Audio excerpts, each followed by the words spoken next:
আজকে রান্নায় ছিল গরুর গোশত আলু দিয়ে ঝোল, ইলিশ পোলাও আর যারা করলা খেতে পছন্দ করেন না তাদের জন্য একটা দুর্দান্ত ভর্তার রেসিপি। আসসালামু আলাইকুম এভরিওয়ান, সবাই কেমন আছেন? ওয়েলকাম করছি আমার চ্যানেল ড্রিমস অফ লাবণীতে। সবাইকে স্বাগতম জানাচ্ছি। যারা ভিডিওটি দেখা শুরু করেছেন আশা করছি এটা লাইক, কমেন্ট, শেয়ার করে সাবস্ক্রাইব করে দিবেন। একদম ফ্রি সাবস্ক্রাইব করতে। আর আপনার একটি সাবস্ক্রাইব হচ্ছে আমার কাজ করার আগ্রহ আরো বাড়িয়ে দেয়। আমি নতুন কাজ শুরু করেছি। তো প্রথমে আমি একটু মরিচ ভেজে নিচ্ছি, এরপর হচ্ছে পেঁয়াজ আর রসুন একটু ভেজে নিলাম। করলাটা একটু ভেজে পেঁয়াজ, ধনেপাতা, সরিষার তেল দিয়ে মেখে ভর্তাটা বানালাম।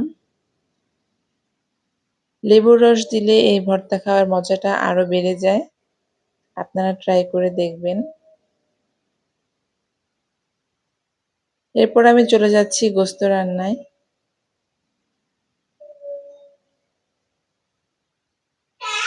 কিছু গোটা মশলা দিয়ে দিলাম, এরপর পেঁয়াজ দিয়ে আমি একটু লালচে করে ভেজে নিচ্ছি। শুকনো সব মশলা দিয়ে আমি ভালোভাবে কষিয়ে নিব।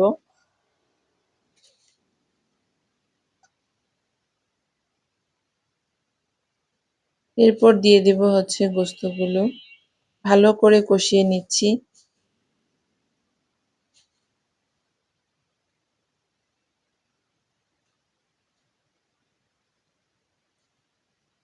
তেল উপরে ভেসে উঠেছে, অনেকখানি কষানো হয়ে গেছে। এই পর্যায়ে আমি প্রেসার কুকারে দিয়ে দিব আর একটু ভালো সেদ্ধ হওয়ার জন্য।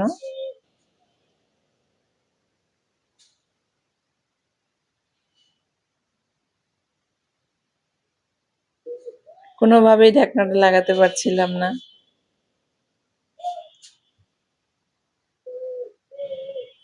কিছুক্ষণ সেদ্ধ হয়ে আসলে আমি এর মধ্যে অ্যাড করে দিব আলু। আলু দিয়ে গোশতের ঝোল কিন্তু খেতে অনেক ভালো লাগে। এই তো রান্না আমার কমপ্লিট। এরপর হচ্ছে ইলিশ পোলাওর জন্য পোলাওটা আগে থেকে একটু সেদ্ধ করে নিয়েছি, মানে ভেজে দমে রেখেছিলাম। একটু নেড়ে চেড়ে কিছুটা পোলাও আমি উপরে উঠিয়ে নিব। এরপর আমি হচ্ছে দিয়ে দিচ্ছি ইলিশ মাছগুলো আগে থেকেই কষিয়ে রেখেছিলাম।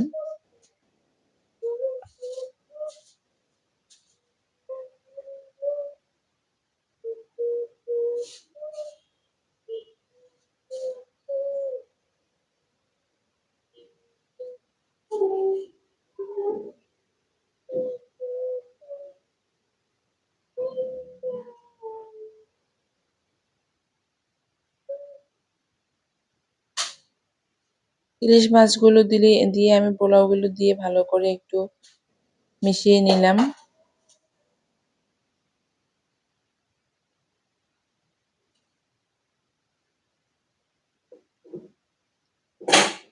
এই ছিল আজকে আমার রান্নার আয়োজন। যারা কষ্ট করে এই পর্যন্ত পুরো ভিডিওর সাথে ছিলেন সবাইকে অনেক অনেক ধন্যবাদ জানাচ্ছি। আমি এর মধ্যে কিছু পেঁয়াজ বেরেস্তা ছিটিয়ে দিব ফ্লেভারের জন্য, ভালো ফ্লেভার আসবে এতে। ইলিশ পোলাওটা খেতে অনেক মজা লাগবে। তো আপনাদের কাছে কেমন লাগলো আজকের এই ভিডিওটি জানাবেন। আজকে এই পর্যন্তই বিদায় নিব। ভিডিওটা আর বেশি বড় করছি না। সবাই ভালো থাকবেন, সুস্থ থাকবেন। আর হচ্ছে আমার চ্যানেলটি সাবস্ক্রাইব করে দিয়ে পাশে থাকবেন।